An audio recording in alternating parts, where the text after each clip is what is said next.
the pool where the little girl's body was found and where detectives say Gupta staged her daughter's drowning. She was trusted to save lives, but she let her own daughter die just to punish her ex. When Dr. Neha Gupta called 911 to report that her 4-year-old daughter, Arya, had fallen into the pool of their Airbnb, everyone believed her. A tragic accident, a mother's worst nightmare. Until the autopsy came in and revealed a horrifying truth. There was no water in Arya's lungs and no food in her stomach, just inside her mouth. Subtle, terrifying signs of something far more sinister. And as investigators dug deeper into Neha's past, a disturbing picture began to emerge. One filled with custody battles, mental health concerns, and a woman quietly unraveling behind closed doors. Which leads to one chilling question. Did a respected doctor murder her own daughter just to destroy the man who took everything from her? This is the twisted case of the sick doctor who starved her 4-year-old to death to get back at her ex-husband.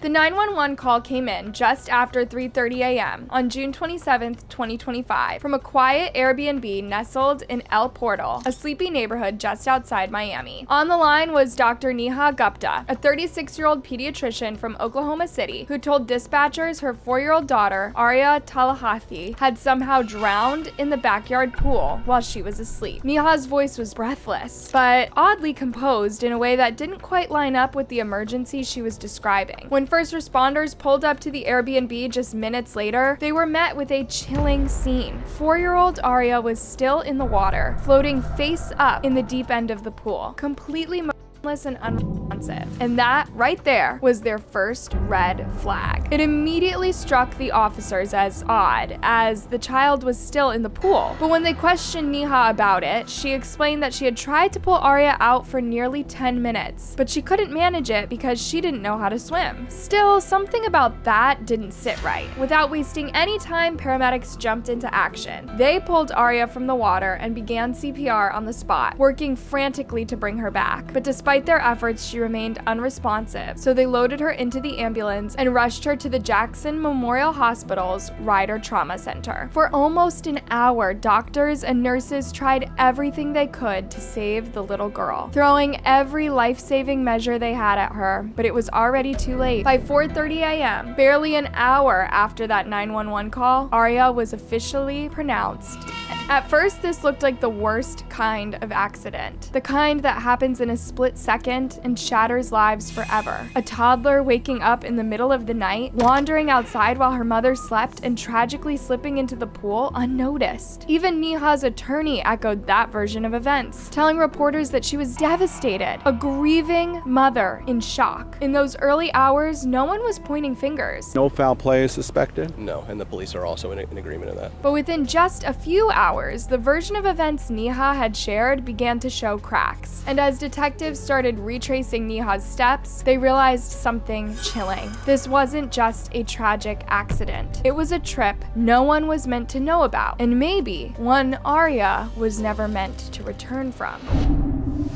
Just 2 days before that 911 call, on June 25th, 2025, Neha quietly packed up her 4-year-old daughter and left Oklahoma behind, making the nearly 1,300-mile trip to Miami without telling many people where she was going. To everyone else, it looked like a peaceful, spur-of-the-moment vacation, a sweet bonding trip between a mom and her little girl. Neha told investigators that June 26th had been a perfect day. She and Arya had spent it soaking up the sun, riding jet skis, playing at the beach, just the two of them enjoying the kind of summer day most parents would post proudly about on social media. They returned to the Airbnb sometime between 7 and 8 p.m. and Neha said Arya was so tired from all the excitement, she fell asleep almost instantly. Later, around 9 p.m., they both headed off to bed. That Neha claimed she gently woke Arya up so they could have dinner together. After that, she said they both went to bed around midnight, curled up in the same bed for the night. Everything was completely normal, quiet, peaceful. That is, until about 3:20 a.m. when Neha was jolted awake by a strange noise. That's when she noticed Arya was no longer in bed. She walked through the house and saw the sliding glass door to the backyard wide open. And there, floating in the pool, was her 4-year-old daughter,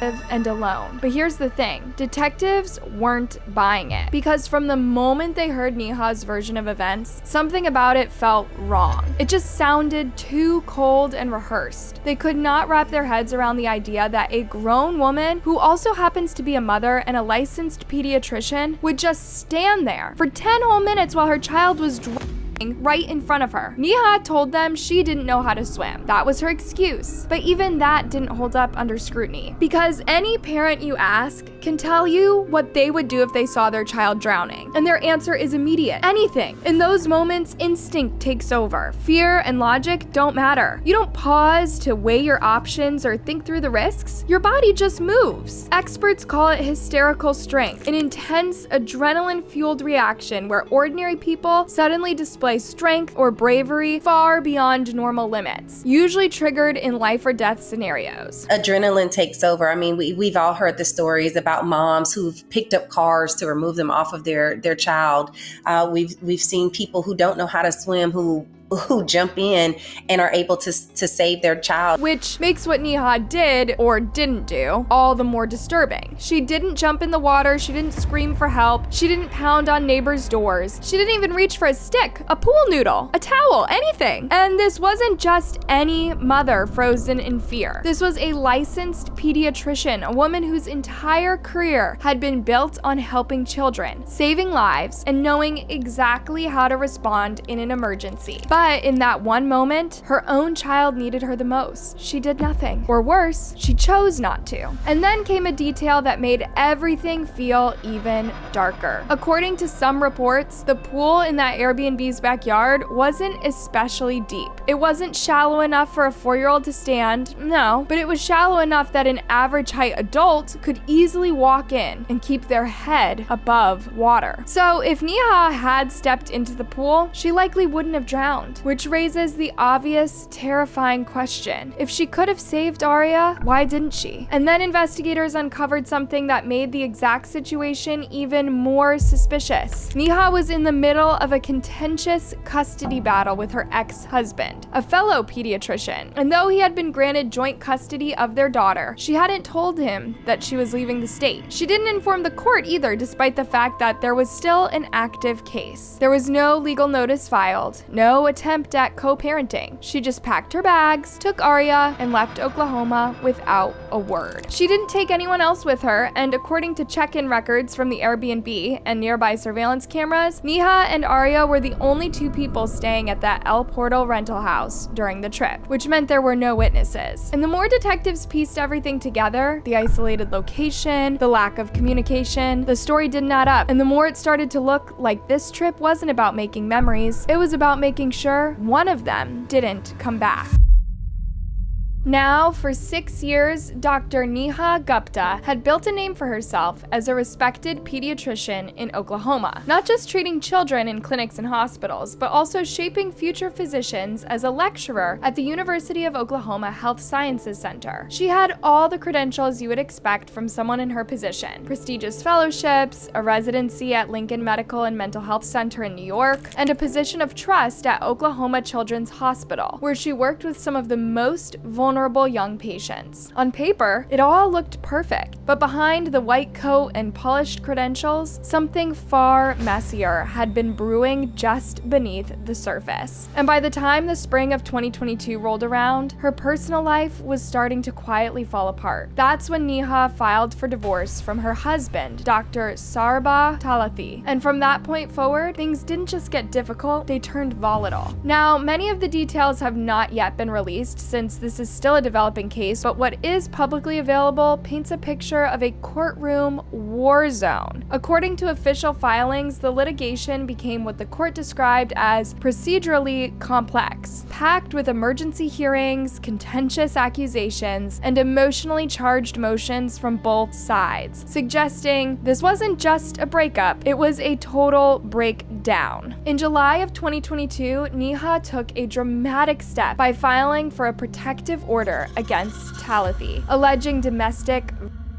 That order was granted, and it remained in play for nearly a year. But when it came time to renew it in late 2023, the court declined to extend it, citing a lack of corroborating evidence. By the time their divorce was finalized in 2024, it was no longer just a custody dispute. It had become a brutal tug of war over power, control, and credibility. Neha had fought relentlessly for sole custody of their daughter Arya, but the judge denied that request. She tried to restrict Talathi's visitation rights, and again she was denied. Even her domestic violence claims, which once earned her court protection, were ultimately thrown out. In the end, the court awarded joint custody, a decision that reportedly devastated Neha, and unfortunately that wasn't the end of her losses. In May 2025, barely a month before Arya's death, the court dealt her another punishing blow. Neha was ordered to pay nearly $80,000 in her ex-husband's legal fees. And to make matters worse, his lawyers filed paperwork to begin garnishing her wages, a financial humiliation for a woman who, until recently, had been viewed as a trusted authority in children's health care. By this time, Neha was already unraveling. Her ex-husband, Talathi, even filed for an emergency custody hearing, raising urgent concerns about her mental state. In the petition, he claimed that Neha was struggling with mental health issues that are not being treated and requested a psychiatric evaluation, arguing it was necessary to ensure the safety of the child. While the official court documents haven't revealed specific details, online chatter paints a disturbing picture. Some commenters, reportedly connected to the daycare their daughters attended, claimed Neha had been showing up unannounced, creating scenes and causing disruption. Whether that psych evaluation ever took place is unclear, but what is clear, according to those who followed the case, is that Neha was in free fall, and the final blow came on May 30th when she was quietly dismissed from her position at Oklahoma Children's Hospital. Now, for anyone, that kind of stress would be overwhelming, and Neha felt like everything she had built was slipping through her fingers. And according to detectives, that's when something inside her broke. But what makes this case even more chilling is the fact that investigators don't think it was just a moment of emotional collapse. They believe it was premeditated. She didn't just book a getaway, she chose a private Airbnb with a pool, despite allegedly not knowing how to swim. That choice alone raised serious questions. Why bring a child into that environment? Why place yourselves near water when neither of you could safely be in it? And then there was the story she told about taking her 4-year-old jet skiing the day before, out on the open water when neither of them was a strong swimmer. It wasn't just reckless, it was baffling. Why risk everything for a thrill that made no sense? Still, even with all the red flags, there were people who wanted to believe it was just a tragic, unthinkable accident. A mother who made a mistake. And for a brief moment, that's exactly how it seemed, a heartbreaking story of loss and mourning. But then, the autopsy report arrived, and with it came a detail so devastating, so undeniable, it flipped the entire case on its head. When the medical examiner began their work, they were expecting confirmation, something that lined up with what Neha had claimed. A drowning, a horrible, heartbreaking accident. But what they found instead shook everyone. There was no water in Arya's or her stomach, which meant only one thing: she hadn't drowned. But the medical examiner's findings didn't end there. Inside the little girl's mouth, along the inside of her cheeks, were not the kind caused by rough play or panic, but the kind caused when something is forcibly pressed against a child's face. These were the quiet, terrifying signs of smothering. But what's even more chilling is what those marks actually mean. Because according to experts, they were signs that she fought for her life, or at least tried to. All of the bruising and the bleeding in the mouth is because she was trying to fight against whatever was being placed on top of her. But if I use a soft thing like a pillow or something like that, I'll still have that bruising and that hemorrhaging, but I may not see a handprint. And it gets even more horrifying. According to the official report, Arya had likely died before she ever entered the water. Her body, they now believed, had been placed in there after the fact, a lifeless form staged to make it look like she had drowned. And then came the lie that unraveled the rest. Neha had told police she had woken Arya up around 9 p.m. that night so they could share a late dinner together. But the autopsy revealed that Arya's stomach was completely empty, with no sign to support the idea that she had eaten anything at all that night. One lie might be survivable, but this wasn't one lie. lie. It was the latest in a growing list of inconsistencies. There were Neha's changing statements to the police, there was the lack of any real effort to save her daughter, and now there was physical proof that this child hadn't drowned at all. One detective laid it out plainly in the affidavit. Gupta attempted to conceal the killing of the deceased victim by staging an accidental drowning within the swimming pool. And with that, the case turned. On July 1st, just 4 days after Arya's